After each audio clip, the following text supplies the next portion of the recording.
چین کی ڈیجیٹل جاسوسی انڈیا کے لیے کس قدر پریشان کن ہے؟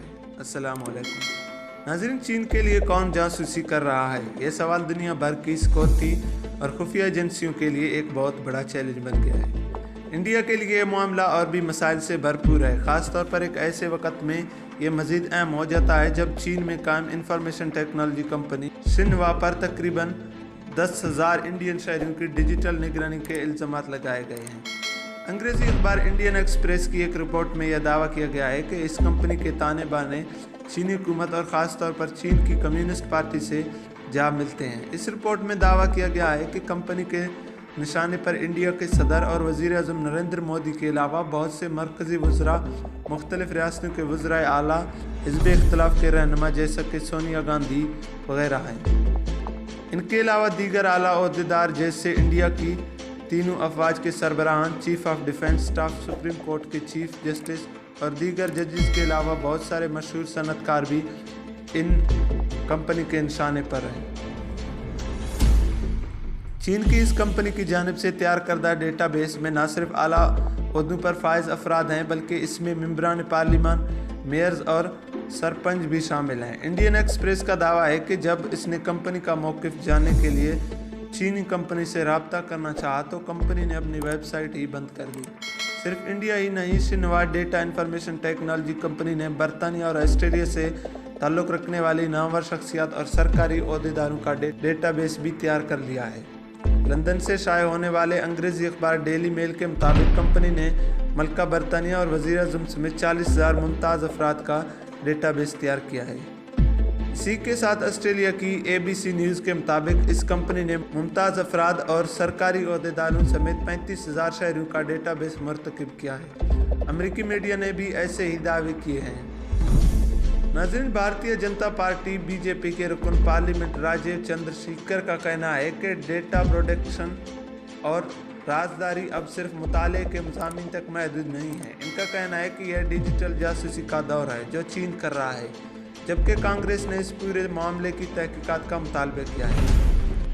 کانگریس پارٹی کے ترجمان رندیپ سنگھ سرجیوالا نے ٹویٹ کیا کہ کیا مودی سرکار کو اس سنگین معاملے کا پہلے سے علم تھا یا انڈین حکومت کو پتہ ہی نہیں چلا کہ ہماری جاسوسی کی جا رہی ہے؟ ان کا مزید کہنا تھا کہ انڈین حکومت ملک کے اسٹریٹجک مفادات کا تحفظ کرنے میں بار بار کیوں ناکام ہو رہی ہے۔ چین کو اپنی حرکتوں سے باز آنے کا واضح پیغام دینا چاہیے۔ انہوں نے یہ سوال بھی کیا کہ کیا چینی کمپنی نے گزشتہ 2 سالوں میں کسی بھی طرح سے ملک کی پالیسیوں کو متاثر کرنے کے لیے کوئی کام کیا ہے۔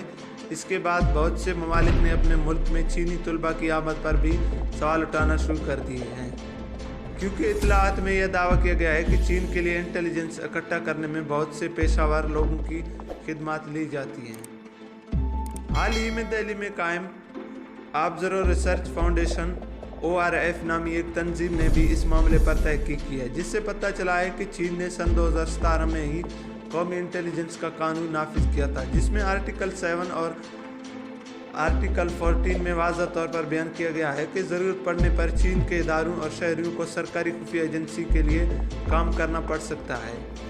ORF میں اسٹریٹجک امور کے شعبہ تحقیق کے سربراہ ہرش پنت نے BBC کو بتایا کہ ان معلومات کے بعد پوری دنیا کے چینی شہریوں کو شکوک و شبہات کی نگاہ سے دیکھا جا رہا ہے۔ ان کا کہنا ہے کہ امریکہ پہلے ہی چینی محققین اور طلباء پر بہت سی پابندیاں عائد کر چکا ہے۔ ان کا کہنا ہے کہ چین نے پہلے خود کو محفوظ کر لیا، یعنی چین میں کوئی بھی ویب سائٹ اس وقت تک نہیں کھل سکتی جب تک چینی حکومت اس کی اجازت نہیں دیتی۔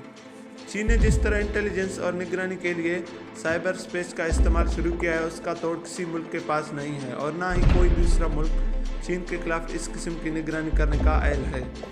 تاہم یہ سچ ہے کہ مصنوعی ذہانت پوری دنیا میں معلومات اکٹھا کرنے کا ایک اہم ذریعہ بن گیا ہے۔ اس کے ذریعے دنیا بھر میں ڈیٹا بینک تیار کیے جا رہے ہیں۔ پنت کا کہنا ہے کہ انٹیلیجنس کا یہ طریقہ پیشہ ورانہ نہیں ہے، کیونکہ چین کی ہر چینی شہری سے توقع ہے کہ وہ اپنی حکومت کے لیے معلومات اکٹھا کرے گا اور اسے انٹیلیجنس ایجنسیوں تک پہنچائے گا۔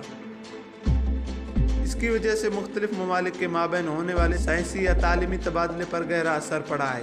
تحقیقی مقالے میں کہا گیا ہے کہ چین کی پیپل لبریشن آرمی کے تحت تشکیل دی جانے والی اسٹریٹجک سپورٹ فورس کو ہر طرح کی خفیہ معلومات اکٹھا کرنے کا کام سونپ دیا گیا ہے۔